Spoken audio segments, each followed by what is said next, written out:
di pondok-pondok atau di Al-Azhar di mana saja, itqan itu dipakai disertasi doktor. Jadi kalau betul nanti kita mengkaji itu sudah doktor semua, doktor tafsir semua, dadaan maksudnya. Memang itu mau tidak mau, dan itu mudah sekali. Saya ulang lagi, itu mudah sekali. Kenapa kata Imam Syafi'i fa innal uqula mutarratun ila qabril haqqi, karena akal itu dipaksa untuk menerima kebenaran. Ciri utama kebenaran kata Rasulullah matma'an nabi qabr. Jadi menerima itu pasti clear. Makanya disebut kebenaran itu ma'ruf, mudah dikenali. Sesuatu yang salah bahasa Arabnya itu mungkar, angkarohul aklu, akal itu tidak nyaman. Makanya disebut apa? Munkar, sesuatu yang diingkari. Akal itu asing. Ya asing tuh, misalnya sepeda motor ini milik siapa? Milik Zaid. Ya sudah lah saya pakai, tidak usah pamit. Akal pasti ini kok aneh, kok nggak milik orang kok nggak pamit. Akal pasti nggak terima. Makanya agama itu hanya menerima al-ma'ruf yang mudah dikenali dan menolak al-mungkar, sesuatu yang akal itu nggak terima. Jadi Imam Bukhari ketika ditanya, kenapa kamu salim itu bisa mensarai sanad-sanad Rasulullah? Kata beliau, kalau kamu akalnya normal itu ya gampang saja. Terus ditanya, contohkan. Beliau contohnya begini.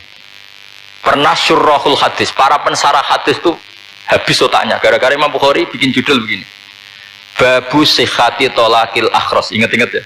Babu sihhati tolakil akhras. Bab sahnya tolaknya orang bisu. Orang bisu itu orang nggak bisa ngomong tuh kalau bahasa Jogja. Bisu ya? Bisu. Bisu itu cerita bab sah tolaknya orang akhras. Ternyata apa?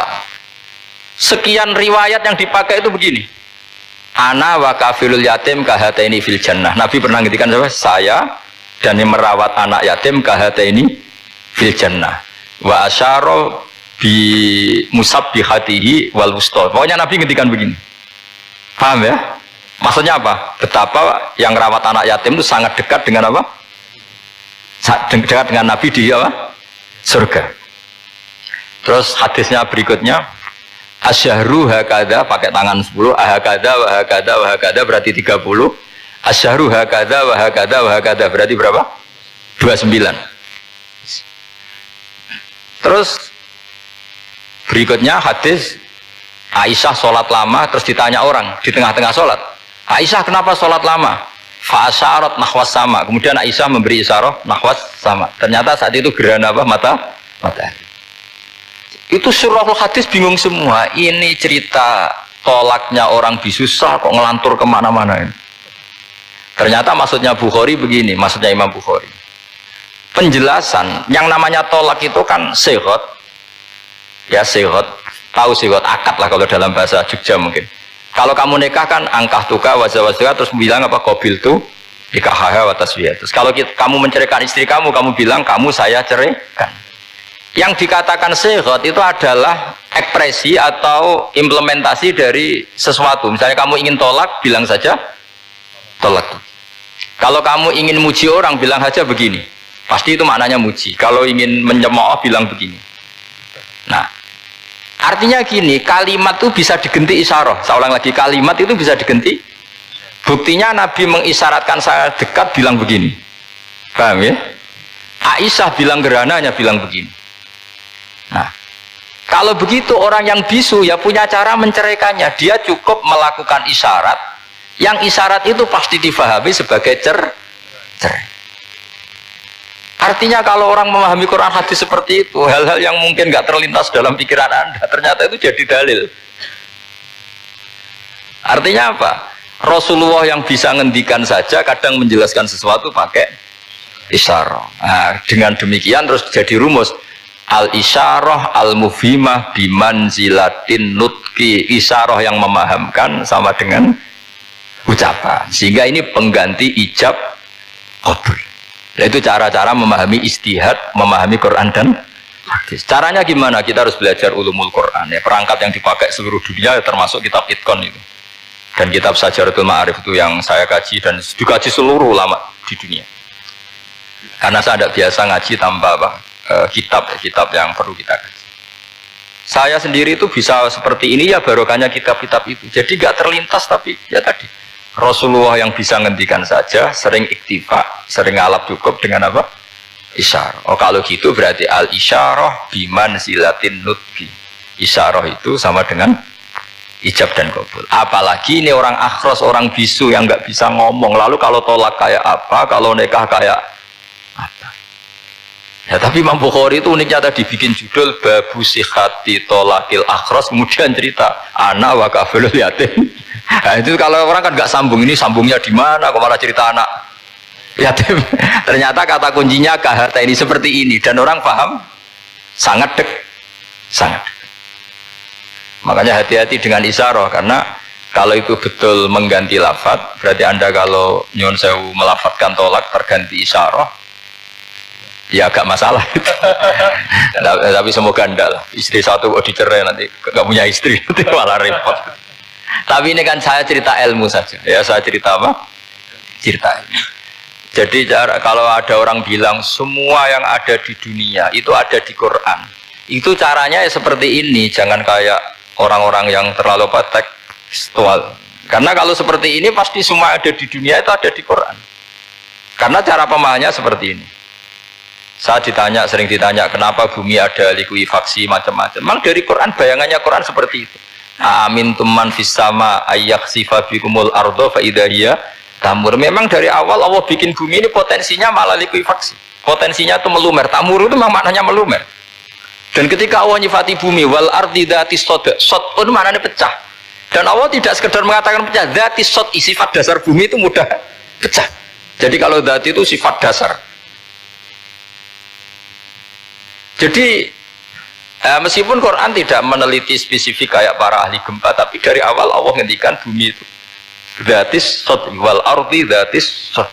Bumi adalah berkarakter pecah. Kenapa berkarakter pecah? Karena dari awal bumi ini lempengan-lempengan. Di Qurannya dijelaskan gitu. Wafil ardi qita'um mutajawirat. Bumi ya kelihatannya banyak, kelihatan satu. Sebetulnya dari qit'ah, dari potongan. Qit'ah itu jamaknya qita'. Terus disebut mutajawirat, saling berdampingan. Kalau dalam bahasa Arab, berdampingan itu berarti sel-selnya beda.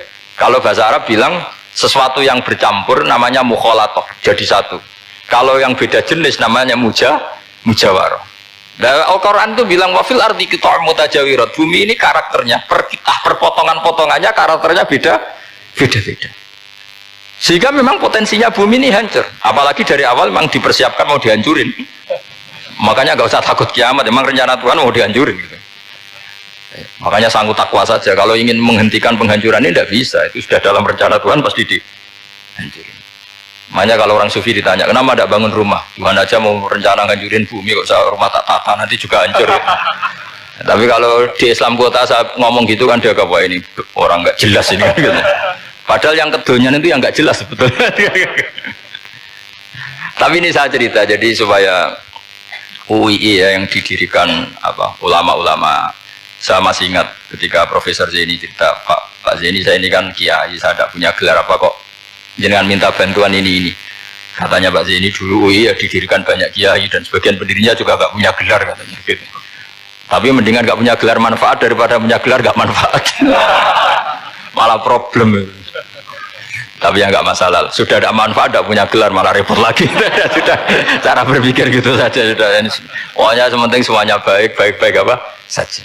Jadi nanti setelah sampean mengkaji ulumul Quran ya tadi seperti yang dikatakan Imam Syafi'i itu gampang sekali. Kenapa gampang? Karena fa'innal uqula mutarratun ila qabulil haq. Akal ini pasti dipaksa untuk menerima kebenaran. Kayak saya berkali-kali ditanya sama seorang kiai, kenapa sih Gus masalah la ilaha illallah kok sampai Nabi ngendikan wa in zana wa in saraka. Siapapun yang melafadzkan la ilaha illallah Muhammadur Rasulullah itu suatu saat pasti masuk surga. Meskipun dia pernah zina, pernah maling. Itu jelas teks hadis di Bukhari, di Muslim, wa in zana wa in saraka, meskipun zina. Dan ini bukan berarti Nabi melegalkan perzinahan, enggak, ma'adzallah, enggak akan terjadi Nabi melegalkan perzinahan. Tapi Nabi ingin ngendikan begini, absolutisme kebenaran itu tidak terganggu oleh kesolehan dan kefasikan. Karena kebenaran absolut siapapun akan ngomong seperti itu. Saya berkali-kali nyontohkan, Rektor Al-Azhar akan bilang 1 tambah 1 2. Lonte ya bilang 2, koruptor ya bilang 2, KPK ya bilang 2, 01 ya bilang 2, 02 ya bilang 2. Karena absolutisme kebenaran. Dan Nabi itu ingin mengatakan bahwa Allah Tuhan ini kebenaran sejati, sehingga siapapun yang melafadzkan sah. Sehingga orang yang kafir 70 tahun sekali melafadzkan syahadat sah, tidak usah begini. Pak kafir, soleh dulu ya beberapa tahun gitu. Baru Anda sah melafadzkan kalimat la ilaha. Tidak ada seperti itu. Semua ulama ijma, orang kafir 70 tahun melafadzkan la ilaha illallah sekali langsung menjadi muslim. Kenapa sah? Kebenaran absolut tidak bersyarat kesolehan maupun kefasikan. Ya kayak tadi, orang bilang 1 tambah 1 harus profesor apa anak TK boleh? Jangan mentang-mentang profesor, doktor, rektor, UGM, atau UI. Tadi anak kecil bilang berapa 1 tambah 1? 2. Sudah aku tak bilang 4. Tidak bisa. Kebenaran absolut itu orang akan sepak. Nah, Quran itu termasuk kebenarannya absolut. Maka harusnya siapapun bisa memahami Quran. Termasuk orang yang sebelum Islam. Sekarang saya tanya ke sampean, ketika Umar masuk Islam karena dengar Quran itu dulu dengarnya apa dulu Islamnya? Dulu dengarnya, dan dia paham. Wa ma huwa min kalamil basar, ini enggak mungkin omongan manusia seindah ini. Karena mudah difahami Quran. Nah sekarang enggak, karena ada sistem akademik. Itu terus orang macam-macam urutannya. Jadi repot sekarang. Kalau kata tafsir At-Tabari lebih ekstrim lagi. Itla yuqalu masalan ifham bima la aklala. Jadi orang-orang kafir ini kan, orang-orang kafir Mekah ini kan, Rasulullah jadi nabi ini kan semua orang masih kafir. Gak ada mahasiswa UI, gak ada orang NU, gak ada orang Muhammadiyah. Semuanya orang kafir, semuanya masih kafir. Terus Nabi membawa Quran, maka khitab pertama itu bukan ya Yuhan Nahdiyun, ya Yuhal Muhammadiyun. Khitab pertama kul ya Yuhal kafirun, karena pendengarnya semuanya kafir. Dan itu mereka paham. Tapi nanti soal hidayat nomor 2, tapi mereka itu yang jelas paham. Sehingga banyak orang kafir yang menjadi muslim karena mendengar Al-Quran. Jadi ini penting diketahui karena kebenaran itu milik siapa saja dan akan mudah dipahami. Kayak tadi, kalau 1 tambah 1 2 itu rektor ya bilang 2, anak TK ya bilang 2, musuh kamu ya bilang 2, kamu atas nama sentimen dengan musuh pun tetap bilang. Nah di sini kadang Nabi ngendikan mangqala la ilaha illallah dakhalal jannah wa in zana wa in sarqa. Proporsinya seperti itu, bukan berarti Nabi melegalkan zina, bahwa kalimat ini kalimat yang kebenarannya absolut sehingga siapapun sah mengatakan itu, meyakini itu meskipun punya masa lalu seperti itu. Jadi jangan salah makna terus Nabi melegalkan, tidak sama sekali. Jadi saya mohon ini jadikan satu ilmu, bahwa ilmu adalah tetap apa? Ilmu. Sehingga ada ayat kulil ladzina kafaru iyantahu yughfar lahum ma qad salam. Katakan kepada orang-orang kafir, sekali menghentikan kekafirannya yughfar lahum ma qad salam, maka kekafiran di masa lalu dianggap hilang dan dia hanya dengan status yang sekarang, yaitu seorang mukmin. Karena dia disahkan melafadzkan la ilaha